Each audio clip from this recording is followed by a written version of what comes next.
thenextroundlive.com if you want to follow them along. Ryan Brown joins us right now. There actually is a hotel in Denver called the Brown Palace, and it is spectacular. You should go and see if you can get a discount sometime. 5 stars, like right here, right? This is 5 stars. Yeah, well, I mean, you're in a great spot. I don't know if the Brown Palace is as nice as where you are right now. Always good to see you, my friend. Let's just jump right in. This Auburn story with Brian Harsin, with Austin Davis a couple of weeks ago, with Derrick Mason choosing to leave Auburn to go be the defensive coordinator at Oklahoma State. Feels like there's a lot going on there, and I'm not sure that on the football side a lot of that is very good. So, what's your take? Well, a lot of this would be overshadowed had you been winning, but Auburn lost their last 5, including the Iron Bowl game, right here in Birmingham. So, bowl games to me are often there's too much value put on wins, too much value put on losses, frankly. But when you're playing one in your own backyard and your fan base takes over the stadium, it would probably PR-wise have been a better win for him. And they lost that game. So it was 5 straight losses. And, some of them in fairly spectacular fashion, like the Iron Bowl and the Mississippi State game. So he was already battling that.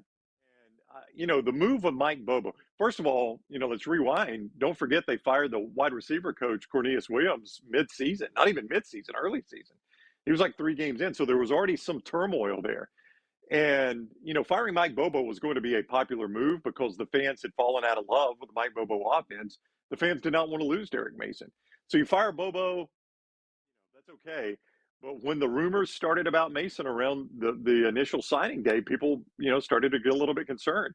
Then you go hire Austin Davis. I don't know how people felt about that, but it doesn't really matter because he's already out again. And I think the conventional wisdom is another Boise guy gets promoted. So what you're going to end up with, Richard, is the former Boise head coach with his defensive coordinator from Boise and his offensive coordinator from Boise. So you've basically now just moved the Boise staff to Auburn.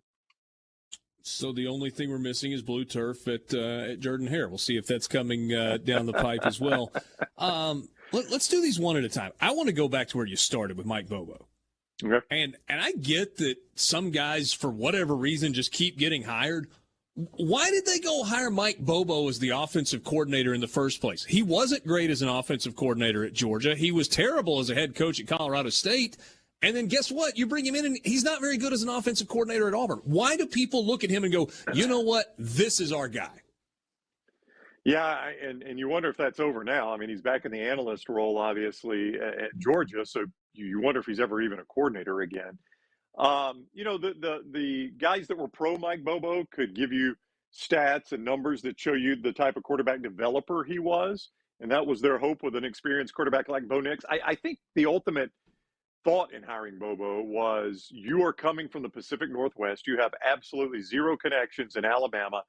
You've got to find a way to recruit the SEC footprint. So, one of the coaches I mentioned that got fired, Cornelius Williams, he played at Hoover here in town and was an assistant at Troy. So you go hire that guy. You get Derrick Mason, who, had recruited in the Southeastern Conference. And then you go get Mike Bobo. I think they were hires as much for their regional impact as anything. Now, could you have found a better offensive coordinator that also knew how to recruit in the South? Sure, you could have. But Mike Bobo was the guy they went with, and I think it was more about his Southeastern ties, Richard, really, than anything he had done X's and O's. They just had to find a way to get in these schools and recruit right away. All right, so Austin Davis. I mean, this one's kind of weird. We went back yesterday and we looked at some of the quotes from Pete Carroll and from Russell Wilson after he was hired at Auburn, and they couldn't have been any more glowing and any more kind of excited for him to get the opportunity and, projecting what he could be as a coach, maybe even a head coach one day. And it doesn't last long at all. Do we have an answer as to why? Is there the rumor mill going as to what was going on that caused him to say, you know what, I'm out? Well, yeah, the rumor mill is hot. He said personally it was just about reevaluating his situation, wanting to spend more time with his family, the grind of the game. Kind of the word that leaked out from the Auburn side. I'll give you the Auburn side, maybe the neutral side, and maybe the Austin Davis side, okay? And Okay. Listen, all of this, as you said, is just kind of rumor mill. But from the Auburn side, he got down there. He, looked at the recruiting load that you would have to have as a college assistant. He's like, man, I didn't have to do this in the NFL. In the NFL, at least I got some time away to spend with my family. This is a year-round job. This is not really what I was counting on. And he was overwhelmed and just decided he wanted to get out. Maybe the neutral story is he gets to Auburn and he's like, I really regret giving up the NFL. That was my comfort zone. I was happy coaching the NFL. Maybe the Austin Davis side is, and there has been some suggestion of this, that he got this job and then realized Brian Harsin was going to be the play caller and have much more control of this offense than Davis initially thought. So, there's probably an element of truth in all of those, and all of that was combined together. At this point, I don't know that we know the true 100% real story. It just seems odd that a coach, even if you are making the transition from the NFL, who's not that far removed from college football, and I know it was Southern Miss, it wasn't playing at Auburn or playing at Alabama or Ole Miss or Mississippi State, would understand the grind, though, that goes along with the college football and the recruiting cycle and all that entails. Yeah, you would have to think, even if you played. So, Austin Davis was recruited at some point, right? And he saw the fact that in the off season, when they weren't playing games, coaches were constantly coming by his house during the week. As a player, you saw what the coaches had to do when the players came in. The grind the coaches put in the office. I'm with you. I have a very difficult time buying that he didn't really understand what the recruiting grind would be. And then, look, it's not that the NFL is not a grind. It's just that at this time of year in the NFL, you got some Senior Bowl stuff, you got some combines and things like that. But by and large, these guys do get a little bit of downtime. And there's less and less downtime for college football coaches. They get almost none, especially the way the recruiting works now. Visiting with Ryan Brown. He is co-host of The Next Round. Is it Next Round Live or The Next Round Live? NextRoundLive.com, at Next Round Live on all social media. There you go. You can find it all over the place. You want to watch, you want to listen. It's all available to you. Great stuff with Ryan and Jim and Lance and Rockstar and the whole crew. So really good stuff there. Some cutting edge stuff that's pretty cool. It is. All the video components and all the different ways that you're getting it out there. You guys took a flyer and it's gone great, right? Thank you. It has gone very, very well. I appreciate you asking that. In fact, I'll brag on our staff a little bit. We've been doing this 6 months. We started August 16th. Yesterday, we passed 2.5 million podcast downloads. So our guys have really done a great job getting it out there. Seems like a really big number. Yeah, and I could have just made it up. You don't know any difference, do you? Yeah, I don't. I don't see your metrics, but I'm going to trust you because I think you're a trustworthy guy. All right, what about Derrick Mason? So we were talking about this yesterday. I think Haydad was the one that said lateral at best. We talked about, well, maybe he sees the writing on the wall and it's not going to last at Auburn, and so he wants to get ahead of it. But I would make the argument that a guy like Derrick Mason, within 17 minutes of being available, he could be a defensive coordinator somewhere else in the Power Five. So that piece of it doesn't make as much sense to me. What's the story on Derrick Mason leaving Auburn to go to Oklahoma State? Yeah, I think it's abundantly clear that he and Brian Harsin did not see eye to eye. I would agree with Haydad. I think maybe you could argue one way or the other, move forward, move backwards, but I would call it a lateral move. And this really started bubbling, and it kind of caught me off guard a bit, to be honest with you. But it started bubbling right around the original signing day back in December, when there were heavy rumors that A&M was looking at him at the job DJ Durkin, of course, eventually got to replace Mike Elko. And then when Marcus Freeman got the Notre Dame job after Les Miles came to LSU, there were rumors that Freeman was trying to convince Derrick Mason to come to Notre Dame. So once you start hearing that, you're like, well, this guy's obviously on the market. He is far from 1,000% committed to Auburn. And but it had died down a little bit, and I really thought the window had closed. Oklahoma State kind of came out of nowhere. So I think that shows you he was looking for his best train out of town, honestly. And then the reports come that he and Brian Harsin had not seen eye to eye, that they just were not on the same page, and it was just not the best working relationship between the two of them. I don't know if they'd ever got contentious, but I just don't think they had this shared vision. Visiting with Ryan Brown on the Farm Bureau phone line. We're going to take a quick time out. We'll come back and we'll continue the conversation. Is Brian Harsin just that hard to work for? I'll ask Ryan that question. We'll also talk about some of the NIL stuff that is floating around out there in the transfer portal and some other college football topic. Might even get into a little Auburn, Alabama basketball. Big game tonight on the Plains. More coming up with you. Sports Talk Mississippi, streaming at supertalk.fm and SuperTalk round from the next round, based out of Birmingham, but available nationwide. He's on the Farm Bureau phone line. We'll kind of wrap up the Auburn Brian Harsin conversation.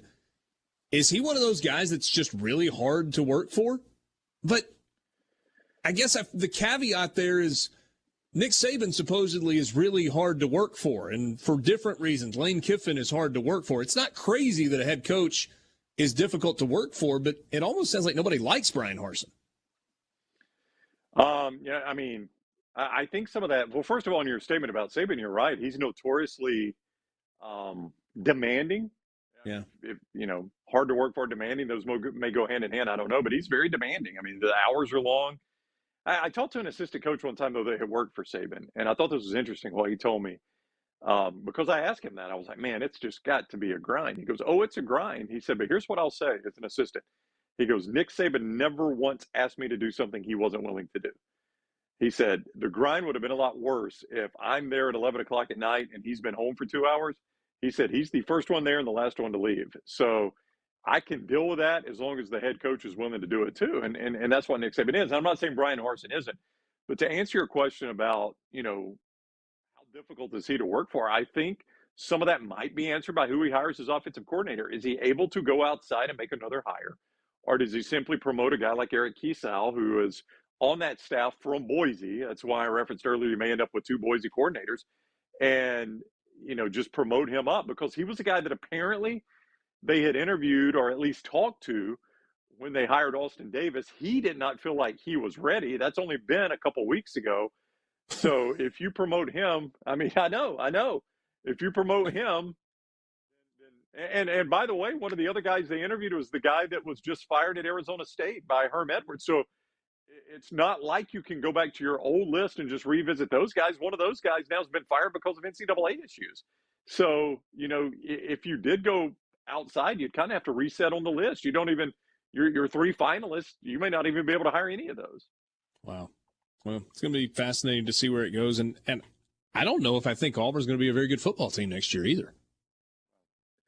I mean, look, it starts at quarterback, and as maligned as Bo Nix was and as happy as some Auburn fans were to see him leave, they haven't exactly strengthened the position in the transfer portal. I mean, you saw Zach Calzada. You saw Bo Nix and you saw Zach Calzada. Do you think Zach Calzada is an upgrade from Bo Nix?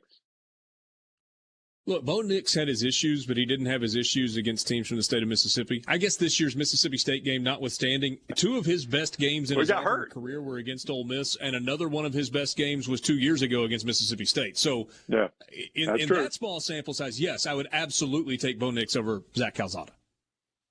Yeah, so, I mean, and that's apparently the choice you're going to have to make. Now, really the choice is Zach Calzada better than TJ Finley? Because TJ Finley is the current starter. That's an absolute yes. Calzada is better than TJ Finley.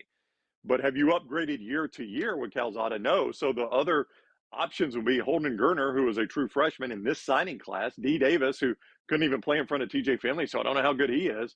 I mean, if you just look at quarterback, Auburn has gotten worse year to year. So I'm with you. I mean, this does not strike you as a team that's going to surprise everyone and go 10-2 next season. So we were talking about name, image, likeness, transfer portal, some of Lane Kiffin's quotes earlier this afternoon. And I referenced, I'm not sure who I'm supposed to credit. I think I've heard this in multiple places. There are people that were saying if Texas A&M and Texas move forward and continue on a year-in, year-out basis to do what we think they've done this year, which has been A&M specifically, $20, $25, $30 million on a signing class, that even a program like Alabama may not be able to keep up. Do you buy that? Well, I mean, I don't think there's as much donor money pouring into Alabama as there is Texas A&M. Yeah. So, I mean, from that aspect, now, if it really push came to shove, could Nick Saban, if he had to, go out and round up $30 million? Yeah, Nick Saban probably could. Could the coach after Nick Saban? I don't know. I mean, I don't know the answer to that. Yeah, I mean, I do think if it continues this way, some of those programs, and you've probably hit on the two biggest ones, unless there's some like massive booster that I've forgotten about that's a billionaire. I mean, Texas and Texas A&M would have a distinct advantage in that department. There's no doubt. I mean, if Tim Cook decides to get in the game, then Auburn might be in a great spot. Yeah, I don't know how much Tim has donated over the years, but you're right. I was trying to think of Alabama's biggest donor, the guy that invented Wikipedia. Graduated. I don't know how much money he's got. He went to He Alabama. must not Bernie have Madoff any went money to Alabama because for a little every bit. year he asks me for $4 just so I can keep reading, know. all the great information on Wikipedia. I feel bad every year when I ignore that plea too, because I use Wikipedia a lot. Yeah, that makes me feel a little bit better. So big picture on the name, image, likeness stuff. We get a text just now. It says NIL will ruin college sports.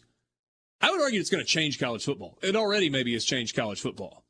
In addition to the transfer portal and immediate eligibility, I'm not sure it's going to ruin it, though. Feels like college football is kind of like a cockroach.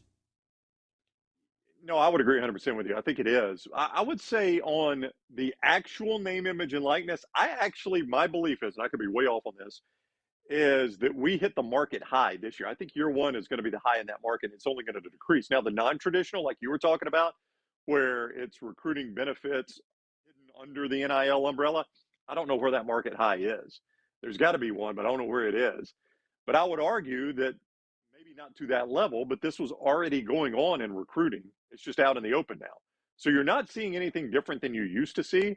It's just no longer illegal and it's no longer hidden. It's in the open and it's under a legal umbrella. So, I mean, if it ruins it for you, it's only because you know what's going on for certain now rather than it being done behind the scenes. Yeah, and I was talking to somebody recently who's involved with the kind of the NIL business, if you will, and he said, look, some of the numbers that you're hearing, they're just not accurate. You know, a kid getting a $10,000 or a $15,000 scholarship, yeah, that's happening out there. But the idea that you got kids all over the place that are getting six-figure name, image, likeness marketing deals, those are really, really rare. Well, I mean, like supposedly Bryce Young made $1 million. What commercial have you seen Bryce Young in? I have not. I haven't either. I live in Alabama. I'm not there. There haven't been any local ones where Bryce Young is pimping some Chevy dealer or something. It just hasn't happened. Supposedly, a large portion of that deal was with Cash App, but that wasn't the full $1 million. Cash App, whatever it is, they're not paying him $1 million. So, that one was a little difficult for me to believe that he made $1 million because I haven't seen him in a single. At least I saw DJ Uiagalelei in a Dr. Pepper commercial. Had I seen Bryce Young, and then I thought, okay, maybe he is approaching $1 million, and he may next year as the Heisman Trophy winner. We've never tested this. I mean, the market. He should own the market, being a Heisman Trophy winner and coming back for another year. Yeah, you certainly would think so. Hey, let's switch gears just for a couple of minutes of basketball as we wrap things up. Big one tonight in Auburn. I said earlier today that has become the most difficult place in all of college basketball to play. Auburn, a little bit of a coup over the weekend with the Allen Green announcement that they've locked Bruce Pearl up for a really long time. Excitement level is unprecedented. In your mind, how did it get to this point? Bruce Pearl's just a phenomenal coach. I mean, I think there's no two ways about it. The guy knows how to coach basketball. He's won everywhere he's been. I believe he would have won a national championship at Tennessee if they had stood behind him, and he had kept that job. And he may do it at Auburn. I mean, the guy can just flat out coach. He's generated excitement in that program. You're right; it's an extremely difficult place to play. He's recruiting lottery picks in the NBA. He's got the first overall pick in the NBA this year in Jabari Smith. I mean, if you can recruit like that to Auburn, you get that kind of fan support, and you can win to that level, why would you go anywhere else and get paid the way he's getting paid? He's getting top 5 money now. Yeah. Do we get contract details there? $5 million plus? Yeah, over 5 million it'll escalate up to 7 million within a few years, 8-year total deal. So, I mean, he'll be Coach K will retire. So, Shire won't make that kind of money behind him. So, I think once Coach K retires, Bruce Pearl could be among the top 3 or 4 highest paid coaches in college basketball. He's earned every dime of it. You can't argue it, really. Yeah, there's no question. And so I guess last thing, Alabama says that they have not forgotten that Auburn stole their football celebration with crane kicks on the court in Coleman Coliseum. Is that going to be the difference? Is that what's going to push Alabama over the edge tonight? Alabama's such a weird team. Who knows? They've got the best wins in college basketball and some of the worst losses. Yeah, the crane kick is big. I can't believe that's what the argument is over. But Alabama, look, the worlds collide. They're playing a quality opponent who they've been really good against this year, quality opponents, but they're also 1-4 on the road. This is the toughest road trip they've had. So who knows what to expect in this game tonight.